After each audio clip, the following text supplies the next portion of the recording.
ജില്ലാ സമ്മേളനം സിന്ദാബാദ്. കണ്ണൂർ ജില്ലാ സമ്മേളനം സിന്ദാബാദ്. ജില്ലാ സമ്മേളനം സിന്ദാബാദ്. KSPPWA സിന്ദാബാദ്. ജില്ലാ സമ്മേളനം സിന്ദാബാദ്. ജില്ലാ സമ്മേളനം സിന്ദാബാദ്.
ക്യൂ നിൽക്കുന്നവർ അതിൽ പാഞ്ഞു കയറിയവരാണ് നമ്മൾ പലരും. പോലീസിലെടുക്കുന്നതെന്ന് പറഞ്ഞ് ക്യൂ നിൽക്കുന്നതിൽ പാഞ്ഞു കയറിയവരാണ് നമ്മൾ.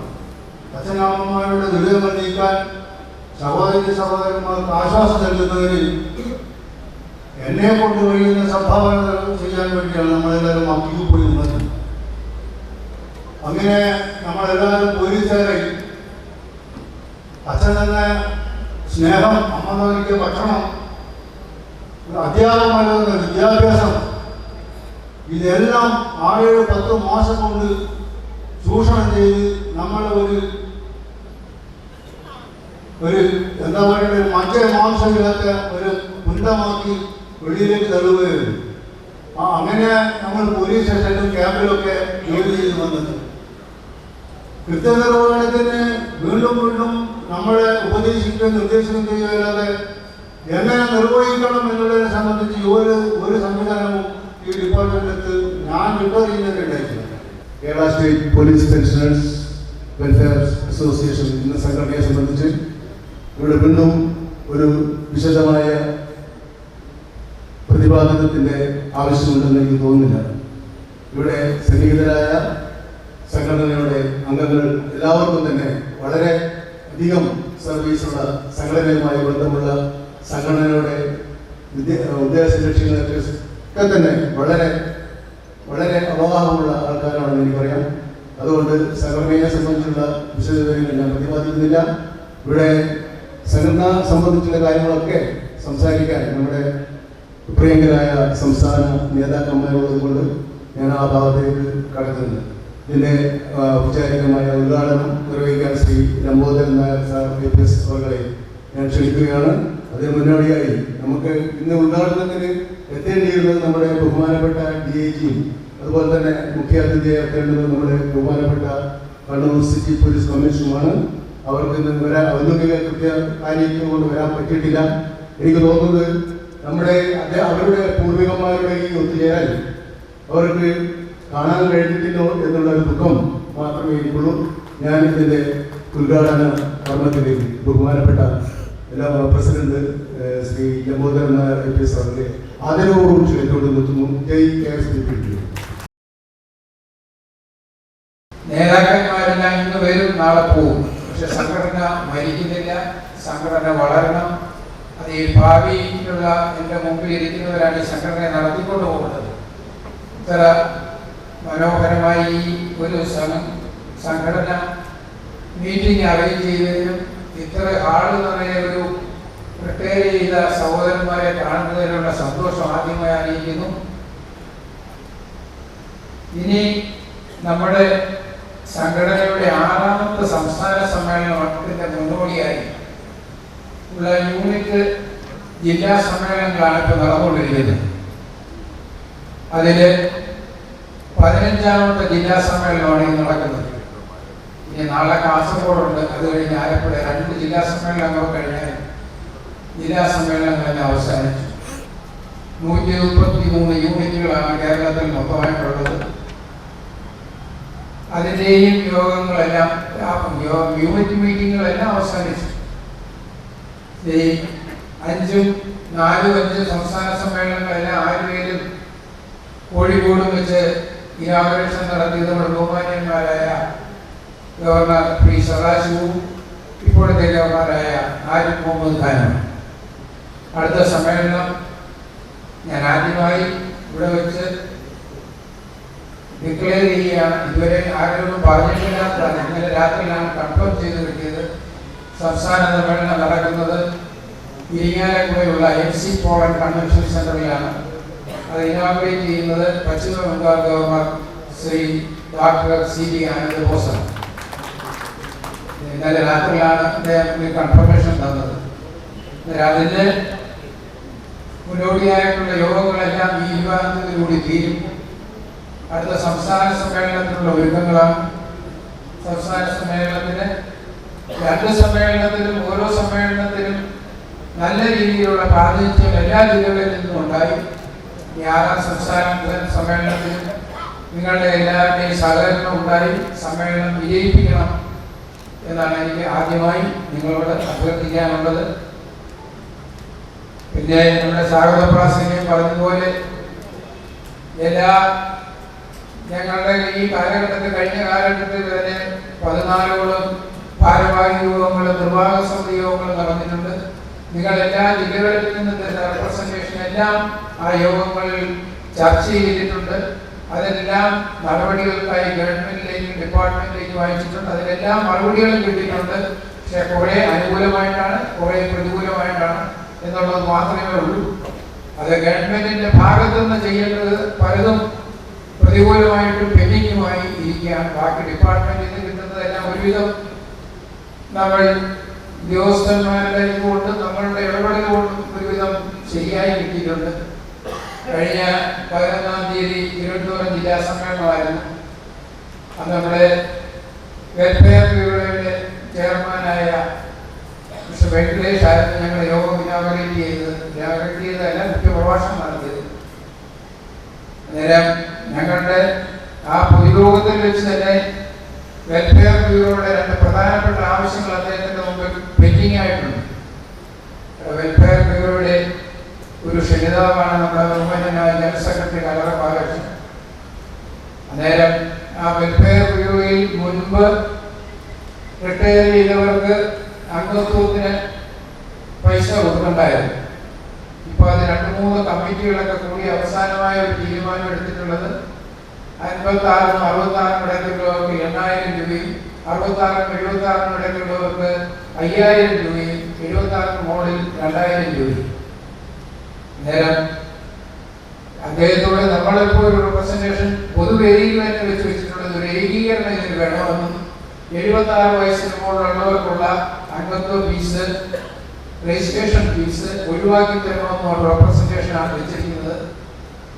അതുകൂടാതെ തന്നെ അതിനകത്ത് രജിസ്റ്റർ ചെയ്തിട്ടുള്ള അംഗങ്ങൾ, വെൽഫെയർ ബ്യൂറോയിലെ അംഗങ്ങളായിട്ടുള്ളവർക്കെല്ലാം മരണാനന്തര ചെലവുകൾക്കായി ഒരു എമൗണ്ട് അനുവദിക്കണമെന്നും നമ്മളൊരു റെപ്രസെന്റേഷൻ കൊടുത്തിട്ടുണ്ട്. തത്വത്തിൽ അംഗീകരിച്ചിട്ടുണ്ട്. അതിന്റെ എമൗണ്ട് എത്രയാണെന്ന് ഫിക്സ് ചെയ്തില്ല. ഈ ഇലക്ഷനൊക്കെ വന്നത് കാരണമാണ്. അതും നമ്മൾ ഡിമാൻഡ് ചെയ്തിരിക്കുന്നത് എല്ലാം 10,000 രൂപയാണ്. അതൊന്നും കിട്ടത്തില്ല. ഇങ്ങനെ ഒരു 5,000 രൂപയെങ്കിലും നമുക്ക് കിട്ടണം. അതൊരു വലിയ നേട്ടമായി നമുക്ക് തീരും. ഇത് 2 അദ്ദേഹത്തിന്റെ മുമ്പിൽ അവതരിപ്പിച്ചിട്ടുണ്ട്. ഏതായാലും ദൈവാനുഗ്രഹം കൊണ്ട് നമുക്ക് അനുകൂലമായ രീതിയിൽ ഒരു തീരുമാനം വരുമെന്നുള്ളതാണ് പ്രതീക്ഷിക്കുക. അങ്ങനെ വരികയാണെങ്കിൽ നമ്മുടെ ആളുകൾ അതിനകത്ത് അംഗത്വം എടുക്കാനുള്ള താല്പര്യം എല്ലാവരും എടുക്കണം. അതിനകത്ത് അവർ തന്നെ വെച്ചിട്ടുള്ള ഒരു അങ്ങനെ വരികയാണെങ്കിൽ നമ്മളിൽ മൊത്തമായിട്ട് 1,000 പേരെങ്കിലും നമ്മുടെ അംഗത്വം എടുപ്പിക്കണം എന്നുള്ളതാണ്. അതെടുത്തു കൊടുക്കാൻ വലിയ പ്രയാസമുള്ള കാര്യമൊന്നുമല്ല.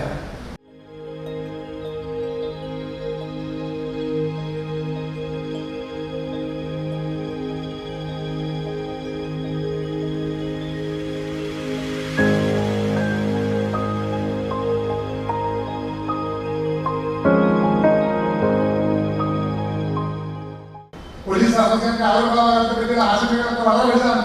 ചങ്ങലൊക്കെ പ്രാണിപിടിച്ച് എന്ത് ചെയ്യുന്ന വിദേശത്തെ കാലഘട്ടമുണ്ടായിരുന്നു. പക്ഷെ അതൊക്കെ അസ്ഥാനത്താണ് ആക്കിക്കൊണ്ട് പോലീസുകാർക്ക് സേവനകാലത്തെ അവകാശങ്ങൾ സംരക്ഷിക്കുന്നതിന് വേണ്ടിയാണ് ഈ സംഘടന പ്രവർത്തിക്കുന്നതെന്ന് വളരെ വ്യക്തമായി ബോധ്യപ്പെടുത്തുള്ളൂ. ഇന്നത്തെ പ്രവർത്തകരെ ശക്തരായിരുന്നു, നന്നായി തന്നെ പ്രവർത്തിച്ചു. അതിന്റെ ഫലമായിട്ടാണ് റിട്ടയർ ചെയ്യുമ്പോഴേക്കും 1979 പോലീസ് സംഘടന മുന്നോട്ട് വെച്ച മെച്ചപ്പെട്ട ശമ്പളത്തിന് ഒരു അംശം കൈപ്പറ്റാൻ 2025 വർഷത്തിന് ശേഷം 79 നമ്മൾ നിവേദനത്തിൽ അതിന്റെ ഒരു നേട്ടം കണ്ടു തുടങ്ങി 2004 8-ാം ശമ്പള അപേക്ഷ കൊടുക്കുക. അതുവരെ നമുക്ക് ലഭിച്ചിരുന്നത് യാഥാർത്ഥ്യം. ഒരു ദിവസത്തെ ജോലിക്ക് പകരം ജോലി ചെയ്താൽ 2 രൂപ കിട്ടിക്കൊണ്ടിരുന്നതാണ് വാങ്ങിയതാണ് നമ്മൾ. ഒരു ദിവസം ഒരാഴ്ച ഓപ്പറേറ്റ് 2 രൂപ, പിന്നെ അത് 3 രൂപ, 5 രൂപ, 20 രൂപ, പിന്നെ ഒരു ദിവസം വേതനത്തിൽ കുട്ടികളെ വളർന്നു കൊണ്ടുവരാൻ സംഘടന ചെയ്ത പ്രവർത്തനം എന്നതുപോലെ തന്നെ പെൻഷൻ സംഘടനയുടെ ഇപ്പോഴത്തെ അവസ്ഥ പല കാര്യങ്ങളും നിസ്സാരം തോന്നാണെങ്കിൽ അത്തരം പല കാര്യങ്ങളും മെച്ചപ്പെട്ട രീതിയിലേക്ക് മാറ്റിക്കൊണ്ടുവരുന്ന ശ്രമം നടത്തുകയാണ്. റിട്ടയർ ചെയ്ത പോലീസ് ഉദ്യോഗസ്ഥന്മാർക്ക് ഒരു 2011 വന്ന പോലീസ് ആക്ട് ഒരു സംരക്ഷണം ഏർപ്പെടുത്തിയിട്ടുണ്ട്.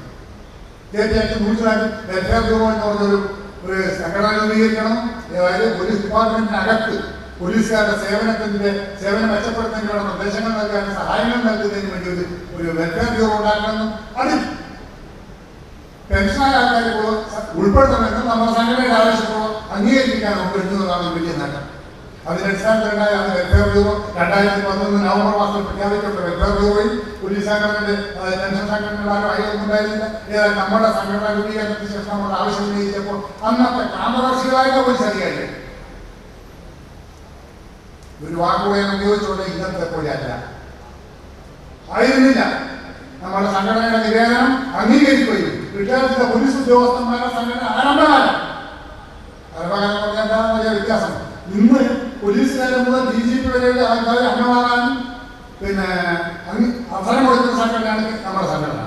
ആരംഭകാലത്ത് ഒരുപക്ഷെ ഒരു സബ് ഇൻസ്പെക്ടർ CI റാങ്കിലുള്ളവർ മാത്രമേ ഇതിലേക്ക് ധൈര്യമായി മുമ്പോട്ട് വന്നിട്ടുള്ളൂ. ഇപ്പൊ അതൊക്കെ മാറി DGP വരെയുള്ള ആൾക്കാരൊക്കെ വന്ന് നമ്മൾ വേദിയിലൊക്കെ വന്നിരുന്ന് വേദി വന്നിട്ട് എല്ലാവരും മുഖാമുഖം കാണുന്ന ഒരുപക്ഷെ നമ്മുടെ അധികാരികൾ എന്നതിനപ്പുറം നമ്മുടെ സുഹൃത്ത് എന്നതിലേക്ക് മാറി വന്നത് കാലഘട്ടമാണ് നമ്മൾ എടുക്കുന്നത്.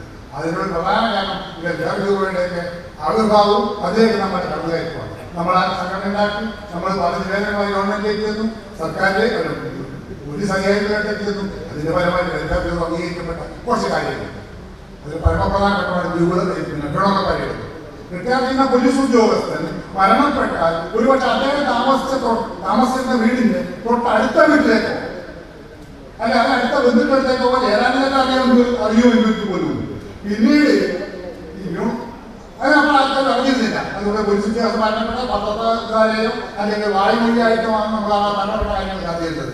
അതൊക്കെ മാറി ഈ ഗുണപരിയുടെ നോക്കിച്ചാൽ ഒരു പക്ഷേ നാം നേടിയെടുക്കുന്ന നേട്ടങ്ങൾ ഏറ്റവും വലുത് എക്കാലം അത് തന്നെയായിരിക്കും പറ്റും. ഇതിന് അതേ വലിയ നേട്ടം നമുക്ക് നേടിയില്ല. കാരണം മരണപ്പെടുന്ന പോലീസ് ഉദ്യോഗസ്ഥന്റെ മരണാനന്തര ബഹുമതികൾ പോലീസ് ഔദ്യോഗിക ബഹുമതികളോടെ ഗുണപരിയുടെ ഒരു ചടങ്ങ് നടത്തുന്നതായിരിക്കും. അതിലേക്ക് ഇതിന്റെ ആരംഭകാലത്ത് വ്യൂകളുണ്ടായിരുന്നില്ല. ആരംഭകാലത്ത് അധികാരികളെ പോയി കണ്ടു, വ്യൂകൾ വേണം, അതുപോലെ ഓഡിയോ ഫലം വേണം. ഡ്രിൽ മാനുവലിൽ പറയുന്നത് ഓഡിയോ ഫലമില്ലാത്ത ഗുണപരിയില്ലെന്നാണ്. പക്ഷെ അതെന്താണെന്ന് ആവശ്യപ്പെട്ട് അന്നത്തെ അധികാരികളെ സമീപിച്ചപ്പോൾ ആ അധികാരികളുടെ കാതലായ വശങ്ങളൊക്കെ നമുക്ക് പറഞ്ഞ് ബോധ്യപ്പെട്ട് നിങ്ങളെ ഇപ്പം കാത്തിരിക്കുക, ഇതുമായി അല്പം മുമ്പോട്ട് പോയതിനു ശേഷം ഇതിന്റെ വൈവിധ്യത്തിന് വേണ്ടി ആവശ്യമില്ല എന്നൊക്കെ ആവശ്യപ്പെട്ടു. എന്താണ് അന്ന് നമ്മൾ അറിയിച്ചത്? അതിന്റെ ഫലമായി 2013 കഴിഞ്ഞു. അന്ന് വരെ ഉണ്ടായിരുന്ന നമുക്ക് ഈ സംഘടനാ സ്വാതന്ത്ര്യത്തിന്റെ ഉദ്ഘാടന ദിവസം ചേട്ടപ്പൊന്നു മാറ്റത്തോടും അല്ല റിട്ടയർമെന്റോടു കൂടി അധികാരികളും പിന്നീട് തുടർന്ന് മാസം ഈ ബാലസുബ്രഹ്മണ്യ സാറിനെ ആദ്യ ദിവസം പോയി കണ്ടു.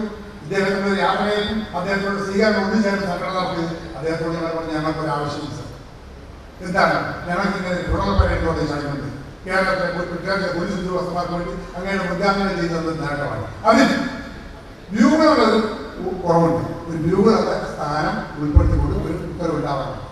അതേ നിമിഷം അവസ്ഥ അന്ന് തന്നെ അദ്ദേഹം ഞങ്ങളുടെ മുൻഗാമിയെ വിളിച്ചു, എന്തായാലും പറയുന്ന കാര്യത്തിൽ ശരിയുണ്ടോ എന്ന് ചോദിച്ചു. അദ്ദേഹം ഞങ്ങളുടെ മുമ്പിൽ വെച്ച് തന്നെ ഒരു സർക്കുലർ കൂടി റിട്ടയർഡ് പോലീസ് ഉദ്യോഗസ്ഥന്മാരെ ഗുണപരിയായിട്ട് വ്യൂകളെ നിയമിച്ചു ഒരു ഉത്തരവുണ്ടായി. വ്യൂകളെ നിയമിച്ചു കഴിഞ്ഞപ്പോൾ വ്യൂകൾ വന്ന് നമ്മൾ വീട്ടിൽ വന്ന് വ്യൂകൾ വാങ്ങാൻ നടത്തി കഴിയുമ്പോൾ മരണപ്പെട്ട പോലീസ് ഉദ്യോഗസ്ഥരുടെ യശസ് അത് ഏത് വസ്തുതയിലാണ്, അത് ഏത് സ്ഥാനക്കാരനായിക്കോട്ടെ, അദ്ദേഹത്തിന്റെ യശസ് ആ നാട്ടിലെത്തപ്പെടും. എന്താണ് ഒരു പക്ഷേ ഇന്ന് സമൂഹത്തിൽ അത്തരം ഒരു നടപടിക്രമം ഉണ്ടാകണമെങ്കിൽ ഗവൺമെന്റ് ഉത്തരവുണ്ടാവണം. പക്ഷെ ഇപ്പോൾ നമ്മൾ കേരളത്തിലെ പോലീസ് ഉദ്യോഗസ്ഥരെ പോലീസുകാരുടെ DGP വരെ ആളുകൾ മരണപ്പെട്ട് കഴിയുമ്പോൾ നമ്മുടെ വീട്ടിൽ മരണാനന്തര ബഹുമതിയായി യൂണിഫോം ധരിച്ച പോലീസ് ഉദ്യോഗസ്ഥർ വന്നു ഈ ഒരു ചടങ്ങ് നടത്തുകയും അതിന് എന്താണ് മേമ്പൊടി എന്ന പല പ്രശസ്ത നടത്തുന്ന വ്യൂകളൊക്കെ വന്നപ്പോൾ നമ്മുടെ കേരളത്തിലെ പോലീസ് ഉദ്യോഗസ്ഥരുടെ ഔദ്യോഗിക പദവിയുടെ മാഹാത്മ്യം നമ്മൾ റിട്ടയർ ചെയ്തതിന് ശേഷം അതിനു മുമ്പ് പല ബുദ്ധിമുട്ടുകളും നമ്മൾ അനുഭവിച്ചിട്ടുണ്ട്. പക്ഷെ അതൊന്നും ഇപ്പോൾ പറഞ്ഞിട്ട് കാര്യമില്ല. പല മേലധികാരികളുടെ കറുത്ത മുഖം കണ്ടുകൊണ്ടായിരുന്നു നാമൊക്കെ വെളുത്ത ചോറുകൊണ്ടിരുന്നത്. പലരും ചിരിക്കൂല, ചിരിക്കുന്ന പരിപാടിയില്ല, ശാഖമളയല്ല, ആരും ചിരിക്കൂല. നമ്മളെ ചിരിക്കാത്തൊരു മാധവൻ നായകനില്ല, വളരെ മരിച്ചുപോയി. മണ്ണേരി ഭാസ്കരാട്ടനും AC ബാലകൃഷ്ണനൊക്കെ അദ്ദേഹത്തിന് അറിയാം. 94-ാമത്തെ വയസ്സിലാണ് അദ്ദേഹം മരിക്കുന്നത്. അദ്ദേഹം മരിക്കുന്നതോടുകൂടിയാണ് ആ സമയത്താണ് നമ്മുടെ ഫ്യൂണറൽ പരേഡ് വന്നത്. അത് അദ്ദേഹത്തിന് കൊടുത്തു. അത് അദ്ദേഹത്തിന് കൊടുത്തപ്പോൾ അദ്ദേഹം വെടിയൊക്കെ പൊക്കുകയാണ്. അപ്പോൾ ആ വെടിവെക്കെ പൊയ്ക്കോ SI മെമ്മോ വന്നു, വെടിവെക്കാനില്ല. അദ്ദേഹം DC ആയിരുന്നു. SP മുതൽ അങ്ങോട്ടാണ് വെടി. അപ്പോൾ ഇദ്ദേഹം മദ്രാസ് ഗവൺമെൻറ്റുള്ള കാലത്ത് ഇമ്പീരിയൽ സർവീസുകാരനായിരുന്നു. അതുകൊണ്ട് ആ കണക്കിൽ മെമ്മോനെ മറുപടി അവിടെ ക്ലോസ് ചെയ്തു. ഞാൻ ഈ പറഞ്ഞു വരുന്നത് കൂടുതലായി ഞങ്ങൾക്ക് പറയാനില്ല. നമ്മൾ റിട്ടയർ ചെയ്തതിനു ശേഷം സംഘടിച്ചിട്ട് സൂര്യനിൽ നടക്കുന്ന സകല സാധ്യതപ്രായമായിരുന്ന നേടിയെടുക്കുമെന്ന വിശ്വാസത്തിലൊന്നുമല്ല, മറിച്ച് നമ്മുടെ ഇല്ലായ്മകൾക്കും വല്ലായ്മകൾക്കും പ്രശ്നങ്ങൾക്കും പരാതികൾക്കും പരിഹാരം കാണുവാൻ ഒരു പ്രായോഗിക നടപടികൾ സ്വീകരിക്കുന്ന ഒരു കൂട്ടായ വേദി എന്ന് മാത്രമേ ഉള്ളൂ. ഇന്ത്യൻ സ്വാതന്ത്ര്യ സമരത്തിൽ ജീവൻ ബലിയപ്പെട്ട ധീരദേശാഭിമാരുടെയും പ്രവർത്തന കാലയളവിൽ നിർവഹിക്കുന്ന വിവിധ മേഖലകളിൽ വ്യക്തിമുദ്ര പതിപ്പിച്ച പ്രമുഖ വ്യക്തികളുടെയും വിശിഷ്ട പോലീസ് ഡിപ്പാർട്ട്മെന്റിന്റെ പോലീസ് ഉദ്യോഗസ്ഥർക്കും ഒരിക്കലും മറക്കാൻ സാധിക്കാത്ത വിധത്തിൽ ആനുകൂല്യങ്ങൾ പരിഗണനയും നൽകിയ യശസ്വിയായ മുൻ മുഖ്യമന്ത്രി ശ്രീ ഉമ്മൻചാണ്ടി അവരുടെയും മാതൃരാജ്യത്തിന്റെ കാവലാളായി നിന്ന് ജീവൻ വെടിഞ്ഞ സൈനികരുടെയും വിവിധ സംസ്ഥാനങ്ങളിൽ പൗരന്റെ ജീവനും സ്വത്തിനും സംരക്ഷണം നൽകുന്നതിന് വേണ്ടി ജീവൻ ഒപ്പിച്ച പോലീസ് ഉദ്യോഗസ്ഥരുടെയും വാഹന സ്മരണയ്ക്ക് വേണ്ടി ആദരാഞ്ജലികൾ അർപ്പിച്ചുകൊണ്ട് ഈ റിപ്പോർട്ട് നിങ്ങളുടെ മുന്നിൽ അവതരിപ്പിക്കുന്നതെന്ന് പറയാണ്. പിന്നെ ആമുഖമാണ്. ആമുഖം എന്ന് പറഞ്ഞാൽ നമ്മുടെ സംഘടനയുടെ ആവിർഭാവവും പിന്നെ അതിന്റെ നാൾ വഴികളുമാണ്. പിന്നെ അതിനകത്ത് പ്രതിപാദിച്ചിരിക്കുന്നത് ജില്ലാ സമ്മേളനങ്ങളാണ്. പ്രാവശ്യത്തെ ജില്ലാ സമ്മേളനമാണ് കാണിച്ചിരിക്കുന്നത്. കഴിഞ്ഞ ജില്ലാ സമ്മേളനത്തിന് ശേഷം തെരഞ്ഞെടുക്കപ്പെട്ട ജില്ലാ ഭാരവാഹികളുടെ പട്ടിക ഇവിടെ ചേർത്തിട്ടുണ്ട്. അതിനുശേഷം സംസ്ഥാന സമ്മേളനത്തിനെ പറ്റി പ്രതിപാദിച്ചിട്ടുണ്ട്. പിന്നെ നമ്മളുടെ കഴിഞ്ഞ കാലയളവിൽ 57 സഹപ്രവർത്തകരാണ് നമ്മളിൽ നിന്ന് വേർപിരിഞ്ഞു പോയത്. അവരുടെ പേര് വിവരങ്ങൾ കൃത്യമായിട്ട് രേഖപ്പെടുത്തിയിട്ടുണ്ട്. ഇനി ഉള്ള ഒരു കാര്യം വായിക്കാതിരിക്കാൻ പറ്റില്ല. ചികിത്സാ സഹായ നിധിയെ പറ്റിയാണ്. ആകസ്മികമായി ഉണ്ടാകുന്ന രോഗങ്ങളും സാമ്പത്തികമായി ബുദ്ധിമുട്ടുന്ന സംഘടനകൾക്ക് സഹായകരമായ രീതിയിൽ ചികിത്സാ സഹായ നിധി രൂപീകരിക്കുകയും നിധിയിൽ നിന്ന് സഹായധനം നൽകി വരുന്നു. അംഗങ്ങളിൽ നിന്നും 1000 രൂപ വിഹിതമായി സ്വീകരിക്കുകയും പരമാവധി 20,000 രൂപ സഹായധനം നൽകി വരുന്ന പദ്ധതിയാണിത്. നിലവിലുള്ള പദ്ധതിയെ നിക്ഷേപത്തിനു പുതിയ പദ്ധതി ആരംഭിക്കുന്നതിന് ഏവരുടെയും സഹായ സഹകരണം പ്രതീക്ഷിക്കുന്നു. ചികിത്സാ സഹായ നിധിയിൽ നിന്നും ധനസഹായം ലഭിച്ചവരുടെ പേര് വരും. അത് നമ്മൾ ശ്രദ്ധിക്കേണ്ട ഒരു വിഷയം. കഴിഞ്ഞ ഓരോ വർഷവും നമ്മൾ ചികിത്സാ സഹായ നിധിയുടെ കണക്കുകൾ അവതരിപ്പിക്കുന്നുണ്ട്. ഈ കഴിഞ്ഞ 2 വർഷത്തില് 3,80,500 രൂപ നമ്മൾ സമാഹരിച്ചതാണ്. നമ്മുടെ പ്രിയപ്പെട്ട നമ്മുടെ സഹപ്രവർത്തകർക്ക് നമ്മൾ സഹായധനമായിട്ട് നമുക്ക് സഹായം നൽകാൻ സാധിച്ചിട്ടുണ്ട്. 27 സുഹൃത്തുക്കൾക്ക് നമ്മൾ 20,000 രൂപ വീതം താഴോട്ട് ഉള്ള തുക നമുക്ക് സഹായിക്കാൻ ചെയ്തിട്ടുണ്ട്. നമ്മളെ സംബന്ധിച്ചിടത്തോളം നമ്മുടെ ചെറിയൊരു സംഘടന, നമ്മുടെ വേണു സാർ പറഞ്ഞതുപോലെ ഇത്രയും കൂടുതൽ ആളുകൾ വരുന്ന പോരാ എന്ന് പറയുന്നതിനോട് എനിക്ക് അതിനോട് വലിയ യോജിപ്പില്ല. കാരണം നമ്മളുടെ സംഘടന എന്ന് പറയുന്നത് 1095 പേരാണ്. 1095 പേരാണ് മെമ്പർമാരായിട്ടുള്ളത്. അതിനെ പ്രതിപാദിച്ചിട്ടുണ്ട്. അപ്പോൾ ഏകദേശം അതിന്റെ പകുതിയോളം ആളുകൾ 500 ചില്ലറ ആൾക്കാർ രജിസ്റ്റർ ചെയ്ത് വരിക എന്ന് പറഞ്ഞാൽ ഇത് വളരെ ചെറിയ കാര്യമല്ല. ഇതിനു വേണ്ടി വളരെയധികം പ്രവർത്തനങ്ങൾ നടത്തിയ അടിസ്ഥാനത്തിൽ തന്നെയാണ് ഇത്രയും ആൾക്കാർ നമ്മളോട് ഈ വേദിയിൽ അല്ലെങ്കിൽ ഈ സദസ്സിൽ വരാൻ കാരണം. നമ്മുടെ സംഘടനാപരമായ കാര്യങ്ങൾ ഞാൻ പെട്ടെന്ന് കരുതി ഇതുവരെയുള്ളതായ എല്ലാ ഭരണകീയ കണക്കുകളും കമ്മിറ്റിക്കും പോകുന്നുണ്ട്. അതുപോലെ മാത്രം പറയുന്നു, മറ്റുപോലെ പറയില്ല. കേരളത്തിലെ മുഴുവൻ പോലീസ് ഉദ്യോഗസ്ഥന്മാർക്കും ട്രെയിനിങ് പൂർത്തിയാക്കിയാണ് ജോലി പ്രവേശിക്കുന്നിരിക്കെ ഒരു വിവാദത്തിന് മാത്രം നിശ്ചയിക്കുന്നത് അവരോട് ചെയ്യുന്ന ക്രൂരതയാണ്. ഈ കാര്യത്തിൽ ബഹുമാനപ്പെട്ട കേരള സർക്കാരിനോട് നിരന്തരം നിവേദനം നടത്തിയിട്ടും നടപടികൾ സ്വീകരിക്കാത്തതിനാൽ ബഹുമാനപ്പെട്ട സെൻട്രൽ അഡ്മിനിസ്ട്രേറ്റീവ് ട്രൈബ്യൂണലിൽ പരാതി നൽകുകയും അനുകൂല വിധി ഉണ്ടാവുകയും ചെയ്തിട്ടും സർക്കാർ സാമ്പത്തിക വിഷയം ചൂണ്ടിക്കാട്ടി വിധി നടപ്പാക്കിയിട്ടില്ല. ഏറ്റവും ആദ്യം പ്രസ്തുത ആനുകൂല്യം നൽകേണ്ടത് ആദ്യം വിരമിച്ചവർ കാണുമെന്നുള്ളത് യാഥാർത്ഥ്യമാണ്. ആയിരക്കണക്കിന് പോലീസ് പെൻഷൻകാരാണ് ഈ ആനുകൂല്യം ലഭിക്കാതെ മരണമടഞ്ഞത്. കേരളത്തിൽ തന്നെ വളരെ ന്യൂനപക്ഷമായ മേൽപ്പറഞ്ഞ ഹതഭാഗ്യരായ പെൻഷൻകാർക്ക് അവർക്ക് അർഹതപ്പെട്ട ആനുകൂല്യം നൽകണമെന്ന് ഈ ബഹുമാനപ്പെട്ട കേരള സർക്കാരിനോട് അഭ്യർത്ഥിച്ചുകൊള്ളുന്നു. സമ്മേളനം തുടക്കത്തിൽ ഒരു 10 മണി സമ്മേളനം പറഞ്ഞു. അതൊരു 11:15 വരെയായി. അത് അനിതമായി പോയി എന്നുള്ളൊരു നിർദ്ദേശം കൂടി ചൂണ്ടിക്കാണിച്ചുകൊണ്ട് ഈ സമ്മേളനത്തിന് എല്ലാവിധ ആശംസകൾ അർപ്പിച്ചുകൊണ്ട് എല്ലാ മംഗളങ്ങളും നേർന്നുകൊണ്ട് ഇരിട്ടി മേഖലാ കമ്മിറ്റിക്ക് വേണ്ടി നിർത്തുന്നു. ജയ്പാലം. എത്തിച്ചേർന്ന എല്ലാവരെയും ഒന്നുകൂടി നന്ദി പറഞ്ഞുകൊണ്ട് നിർത്തുന്നു. ഞാൻ 2019 പെൻഷനായി 33 മെമ്പർമാരെ ഉള്ള ഒരു അംഗമായിരുന്നു നമ്മുടെ ശ്രീകാര്യം മേഖലയിൽ. അത് നമുക്ക് എല്ലാ മാസവും 5-ാം തീയതി മീറ്റിംഗ് കൂടുമ്പോൾ നമുക്ക് ഇരിക്കാനൊരു സ്ഥലമുണ്ടായിട്ടില്ല. അപ്പോൾ KSFB യൂണിയൻ്റെ ഓഫീസിൽ വാടക കൊടുത്തിട്ടും അതുപോലെ അസോസിയേഷൻ്റെ ഓഫീസിൽ വാടക കൊടുത്തിട്ടുമാണ് നമ്മൾ പ്രവർത്തിച്ചു വന്നത്. അപ്പോൾ നമ്മുടെ പൂർവ്വകാല മെമ്പർമാരെ നമ്മുടെ ജില്ലാ വൈസ് പ്രസിഡന്റുമായ കുഞ്ഞാമട്ടനും അതുപോലെ ഞങ്ങൾ ആദരണീയായ പ്രസിഡന്റ് ദാമർ സാറും അതുപോലെ എല്ലാ മെമ്പർമാരും നമുക്ക് ഇരിക്കാനൊരു ഓഫീസ് അത് നമ്മൾ സാഫല്യമാക്കുവാൻ നമുക്ക് എന്ത് ചെയ്യാൻ പറ്റുന്നില്ല ഒരു തീവ്രയത്നത്തിലായിരുന്നു ഞാൻ സെക്രട്ടറിയായി ചുമതലയേറ്റപ്പോഴുണ്ടായ അവസ്ഥ. അത് ഞങ്ങൾ 2021 മീറ്റിംഗ് കൂടി. അപ്പോൾ ശ്രീനാഥൻ തന്നെ ഒരു ചെറിയൊരു റൂം, ഒരു 5 ലക്ഷത്തിൻ്റെ ഒരു റൂം ഏർപ്പാടാക്കി കിട്ടാൻ നമുക്ക് വിലക്ക് എടുക്കാമെന്ന ഒരു ധാരണ കുഞ്ഞാൽ സാറ് നമ്മളെ അറിയിക്കുകയും അങ്ങനെ നമ്മുടെ അന്നത്തെ മീറ്റിങ്ങിൽ ഈ അഭിപ്രായം അറിയിക്കുകയും ചെയ്തതിനു ശേഷം 33 മെമ്പർമാർ ഒരു 10,000 രൂപ എടുത്തിട്ട് ഞങ്ങളൊരു 5 ലക്ഷത്തിൻ്റെ ഒരു റൂം സ്വന്തമായി ഞങ്ങൾ ശ്രീനാഥൻ മേഖലയ്ക്ക് ഉണ്ടാക്കിയെടുക്കാൻ പറ്റിയെന്നതാണ് നമ്മുടെ സംഘടനാ പ്രവർത്തനത്തിന് ഏറ്റവും വ്യക്തമായ ഒരു അംഗീകാരം. മറ്റ് സംഘടനകൾ അവരവർക്ക് ഇഷ്ടമുള്ള ഭരണം വരുമ്പോൾ അവർ ഉറങ്ങുകയും ഇഷ്ടമില്ലാത്ത ഭരണം വരുമ്പോൾ അവരെ ഊർജ്ജസ്വലമായി പ്രവർത്തിക്കുകയും ചെയ്യുന്ന അല്ലെങ്കിൽ ആരോപണം ഉന്നയിച്ച് പ്രക്ഷോഭങ്ങൾ സംഘടിപ്പിക്കുന്ന ഒരു സംഘടനയാണ് നമുക്ക് മറ്റ് സംഘടനകൾ. അപ്പം അതുപോലെ ആയിരിക്കാൻ പാടുള്ള നമ്മൾക്ക് ആരെ ഭരിക്കുന്നു എന്ന് നോക്കാതെ നമ്മുടെ ആനുകൂല്യത്തിന് വേണ്ടി ശക്തമായി സമരം നടത്തുകയും അതുപോലെ തീവ്രത കുറഞ്ഞ സമരത്തോട് പ്രൈവറ്റ് മേഖലാ കമ്പനിക്ക് ഒരു താല്പര്യമില്ല, തീവ്രത കൂടിയ സമരം തന്നെയാണ് വേണ്ടത്. അതുവഴി ഏതെങ്കിലും രീതിയിലുള്ള ആനുകൂല്യങ്ങൾ നേടിയെടുക്കാൻ നമുക്ക് പറ്റുമെങ്കിൽ അത് സ്വായത്തമാക്കുവാൻ സംസ്ഥാന കമ്മിറ്റി ശ്രദ്ധിക്കണം എന്ന് സംസ്ഥാന പ്രസിഡന്റും ഭാരവാഹികളോടുകൂടെ അവരുടെ മുന്നിൽ ഞാൻ അഭ്യർത്ഥിക്കുന്നു. എല്ലാ ആശംസകളും നേരുന്നു.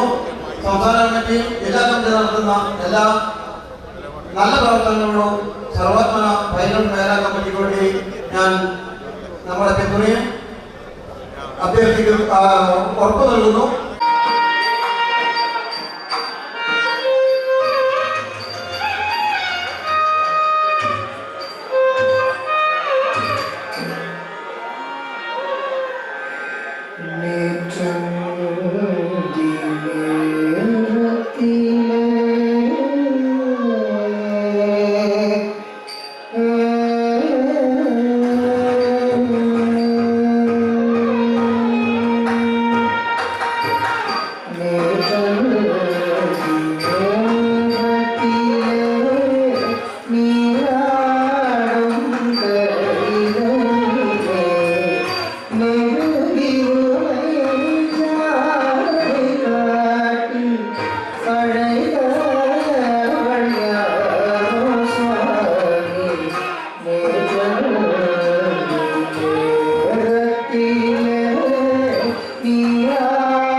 അടുത്ത വർഷത്തെ ഭാരവാഹികളായി തെരഞ്ഞെടുക്കപ്പെട്ടതായി ഞാൻ പ്രഖ്യാപിക്കുന്നു.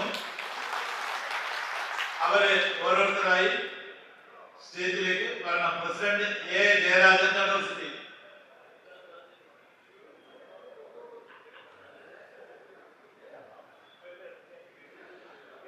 രണ്ടാമത് സെക്രട്ടറി MG ജോസഫ് ഇരിട്ടി.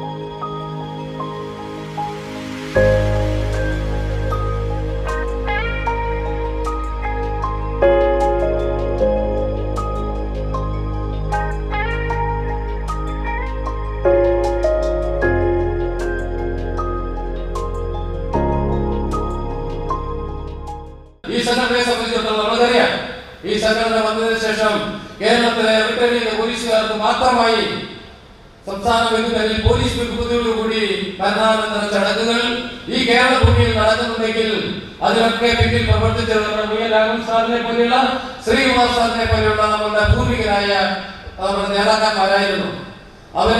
അവരുടെ വാക്കുകൾ തീർച്ചയായും നിറവേറ്റുക തന്നെ ചെയ്തു. അതുപോലെ തന്നെ സെൻട്രൽ പോലീസ് ആണെങ്കിൽ ഒരു കാര്യം കൂടെ പറഞ്ഞ് അവസാനിപ്പിക്കാം. നമ്മളുടെ ഉമ്മൻചാണ്ടി സാർ മുഖ്യമന്ത്രിയായിരുന്നപ്പോൾ നമ്മളുടെ ഈ സെൻട്രൽ പോലീസുകാരിൽ ഉത്തരവിടുമ്പോൾ നിങ്ങൾ ഞാനുമടങ്ങുന്ന രക്ഷാസമൂഹത്തെ സത്യത്തിൽ എന്തോ കാരണം കൊണ്ട് ഒഴിവാക്കിയെങ്കിൽ നമ്മുടെ അന്നത്തെ ബഹുമാന്യനായ ജനറൽ സെക്രട്ടറി ശ്രീകുമാർ സാറിന്റെ സമയോചിതമായ ഇടപെടൽ കൊണ്ടാണ് ഈ സെൻട്രൽ പോലീസ് ക്യാൻറ്റീൻ നമ്മൾക്ക് അനുവേദ്യമായി മാറിയത്. അതുപോലെ തന്നെ പോലീസ് വെൽഫെയർ ബ്യൂറോ എന്നും വേണ്ട നമ്മളുടെ എല്ലാ നമ്മുടെ പോലീസ് ആക്ടിലെ 104 വകുപ്പ് പരിരക്ഷ, ഐഡന്റിറ്റി കാർഡ് പറഞ്ഞാൽ ഒടുങ്ങാത്ത നേട്ടങ്ങളുടെ പരമ്പര സൃഷ്ടിച്ചു കൊണ്ടാണ് ഈ സംഘടന ഈ ചുരുങ്ങിയ കാലം കൊണ്ട് മുന്നോട്ട് പോയിരിക്കുന്നത്. ഞങ്ങളുടെ സംഘടനയുടെ ഉദ്ദേശ ലക്ഷ്യം നമ്മുടെ സംഘടനാംഗങ്ങളുടെ ക്ഷേമ കാര്യത്തിൽ ഇടപെടുകയും അതോടൊപ്പം തന്നെ നമുക്ക് ലഭിക്കേണ്ട ആനുകൂല്യങ്ങൾ സർക്കാരിൽ നിന്നും ഡിപ്പാർട്ട്മെന്റിൽ നിന്നും യഥാസമയം ചോദിച്ചു വാങ്ങാനുള്ള ഒരു വേദിയായി മാത്രമാണ് ഇത് കാണുന്നത്. അതുകൂടാതെ സാമൂഹ്യ പ്രതിബദ്ധതയുള്ള മേഖലകളിൽ വിവിധ മേഖലകളിൽ വ്യാപിച്ചുകൊണ്ട് നമ്മുടെ സാന്നിധ്യം ഉറപ്പാക്കുകയും ഉദാഹരണത്തിന് ജീവകാരുണ്യ പ്രവർത്തനങ്ങൾ, മറ്റ് കലാ സാംസ്കാരിക രംഗങ്ങളിലുള്ള ഇടപെടൽ, അതൊക്കെ തന്നെ നമ്മുടെ സംഘടനയുടെ പ്രവർത്തനത്തിൻ്റെ ഒരു ഭാഗമാണ്. ഞാനിത് സൂചിപ്പിക്കുന്നത് സാറിന് ഇതിനെപ്പറ്റി വലിയ സംഘടനയുടെ ഉദ്ദേശ ലക്ഷ്യങ്ങളെ സംബന്ധിച്ച് വലിയ അറിവ് ഉണ്ടാവാൻ സാധ്യതയില്ല എന്നുള്ളതിന്റെ അടിസ്ഥാനത്തിലാണ് ഞങ്ങളുടെ മുഖ്യമായ ലക്ഷ്യം ഇതാണ് എന്ന് സൂചിപ്പിക്കുന്നത്. ഞാൻ സംഘടനാ വിഷയങ്ങളിലേക്കൊന്നും ഇപ്പോൾ സംസാരിക്കാൻ ആഗ്രഹിക്കുന്നില്ല. കാരണം തിരക്ക് പിടിച്ച സമയം ഞാൻ ചൂണ്ടിക്കാൻ ആഗ്രഹിക്കുന്നില്ല. എന്തായാലും ഈ സമ്മേളനം ഉദ്ഘാടനം ചെയ്യാൻ അങ്ങയുടെ സാന്നിധ്യം ഉണ്ടായത് ഞങ്ങൾ തീർച്ചയായും കൃതാർത്ഥരാണ്. സാറിനെ ഈ പൊതുസമ്മേളനം ഉദ്ഘാടനം ചെയ്യാനായി ഞാൻ ആദരപൂർവ്വം ക്ഷണിക്കുന്നു. ഒരാൾ ജനിച്ചാൽ മരണം അത് യാഥാർത്ഥ്യമാണ്. പക്ഷേ മരണം നമുക്ക് പ്രവചിക്കാൻ കഴിയില്ല എന്നുള്ളതാണ്.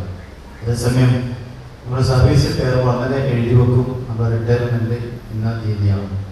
അപ്പോൾ ആ കാലയളവിൽ എത്രത്തോളം നമ്മളെ ജോലിയോട് ആത്മാർത്ഥമായി പ്രവർത്തിച്ച് സാമൂഹിക പ്രതിബദ്ധത നിർവഹിച്ചുകൊണ്ട് എത്രത്തോളം നമുക്ക് ചെയ്യാൻ കഴിയുമെന്ന് നമുക്ക് മുൻകൂട്ടി ധാരണയുണ്ടാകും. ആ ധാരണയനുസരിച്ച് ആത്മാർത്ഥമായ പ്രവർത്തനങ്ങൾ നടത്തി റിട്ടയർമെൻറ്റ് ചെയ്തവരാണ് മുമ്പിലേക്ക് സദസ്യമായി ഇരിക്കുന്നത്. റിട്ടയർമെൻറ്റ് പ്രായത്തെക്കുറിച്ച് ചർച്ച ഇവിടെ ഒരു ഇലക്ഷൻ്റെ കാലഘട്ടത്തിൽ വളരെ കൃത്യമായി നടക്കുകയാണ്. രാഷ്ട്രീയക്കാരായ ഞങ്ങൾക്ക് റിട്ടയർമെൻറ്റ് ഇല്ല എന്നാണ്. എന്നാൽ കഴിഞ്ഞ ദിവസം 75 വയസ്സ് പ്രായമായവർ റിട്ടയർ ചെയ്യണം എന്നുള്ള രീതിയിൽ ഡൽഹി മുഖ്യമന്ത്രിയുടെ പ്രസ്താവനയും അതുമായി ബന്ധപ്പെട്ട ചർച്ചകളൊക്കെ ഇന്ന് സമൂഹത്തിൽ നടന്നുകൊണ്ടിരിക്കുന്നു. അത് 75 വയസ്സ് എന്നുള്ളത് ഇന്ന് തീർച്ചയായും ഇന്ത്യയെ സംബന്ധിച്ചത് അതും ഒരു പ്രായമല്ല എന്നുള്ളതാണ്. ആരോഗ്യരംഗത്ത് നമ്മൾ വല്ലാതെ കുറിച്ച് പ്രത്യേകിച്ച് കേരളം ആ രീതിയിൽ നല്ല രീതിയിൽ സ്വയം പര്യാപ്തമൊക്കെ ആയ സ്ഥിതിക്ക് നമ്മുടെ ഒക്കെ പ്രായം 75 എന്ന് പറയുന്നതും ഒരു വാർദ്ധക്യം എന്ന് പറയുന്നത്. ഇത് 70 പുതിയ പഠനം അനുസരിച്ച് ലോകത്ത് തന്നെ വാർദ്ധക്യം തുടങ്ങുന്നത് 60 എന്നാണ് പറയപ്പെടുന്നത്.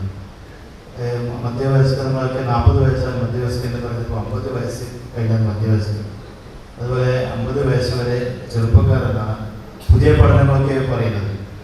അപ്പോൾ ആ തരത്തിൽ ഇവിടെ പ്രായമായത് കൊണ്ടല്ല റിട്ടയർ ചെയ്യപ്പെടുന്നത് പറഞ്ഞത് തന്നെയാണ്. അവർ പ്രായത്തെ ശാരീരിക അവശതകൾ കൊണ്ടല്ല റിട്ടയർ ചെയ്തത്, മറിച്ച് ഒരു സാമൂഹിക പ്രതിബദ്ധതയുടെ ഭാഗമായിട്ടാണ്.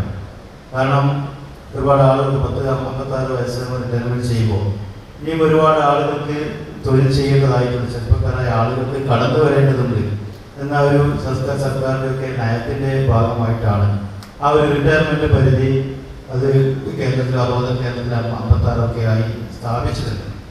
അപ്പം അതുകൊണ്ട് തന്നെയാണ് റിട്ടയർമെൻറ്റ് ഒരു അനിവാര്യ ഘടകമായത്. അല്ലാതെ ഞാൻ നേരത്തെ സൂചിപ്പിച്ചതുപോലെ ഒരു പ്രായമായി ശാരീരിക അവശതകൾ ആയതുകൊണ്ട് എന്നല്ല. ഈ പറഞ്ഞതുപോലെ അങ്ങനെ ഒരു പരിധിക്കപ്പുറം നമ്മൾ റിട്ടയർമെൻറ്റ് നിർബന്ധിതമായ റിട്ടയർമെൻറ്റ് ചെയ്യാൻ വിധിക്കപ്പെട്ടു. എന്നാൽ ഇനി അങ്ങോട്ട് എന്ത് എന്നുള്ള ചോദ്യത്തിന് ഒരു ഉത്തരമാണ് ഇവിടെ KSPPWയുടെ സമ്മേളനം കാണുമ്പോൾ എനിക്ക് മനസ്സിലാകുന്നത്. കാരണം ഒരുപാട് ആളുകൾ, ഞാൻ ഒരുപാട് പരിപാടികൾക്കൊക്കെ പങ്കെടുത്തിട്ടുണ്ട്.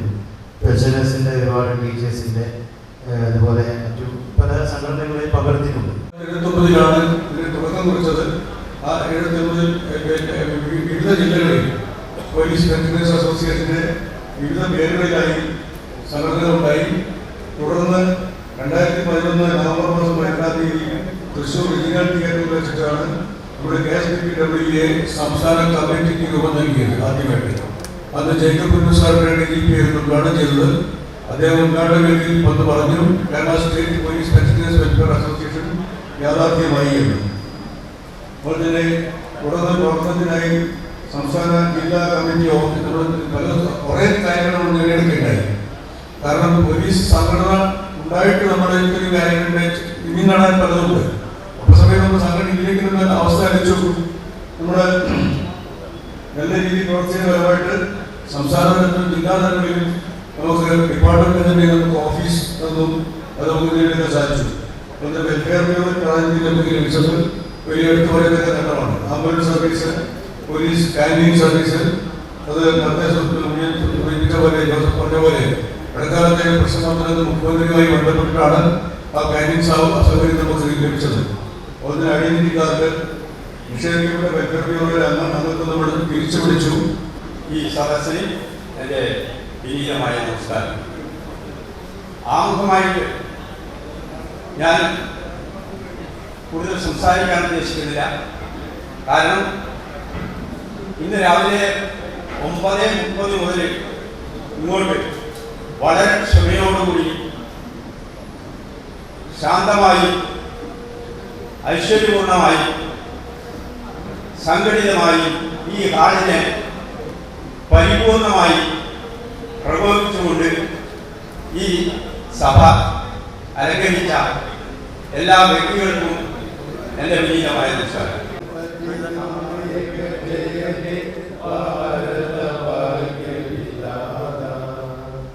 പഞ്ചാബ്, സിന്ധ്, ഗുജറാത്ത്, മറാഠ, ദ്രാവിഡ, ഉത്തര ബംഗ, വിന്ധ്യ, ഹിമാചല, യമുന, ഗംഗ, ഉജ്ജല, ജഗതി, തരംഗ, തവ ശുഭാംഗി ജാഗേ, തവ ശുഭാശിഷ മാഗേ, രാഗേ ജയ ഗാന, ജനമംഗളദായക ജയ ഹേ ഭാരത ഭാഗ്യ പ്രിയ,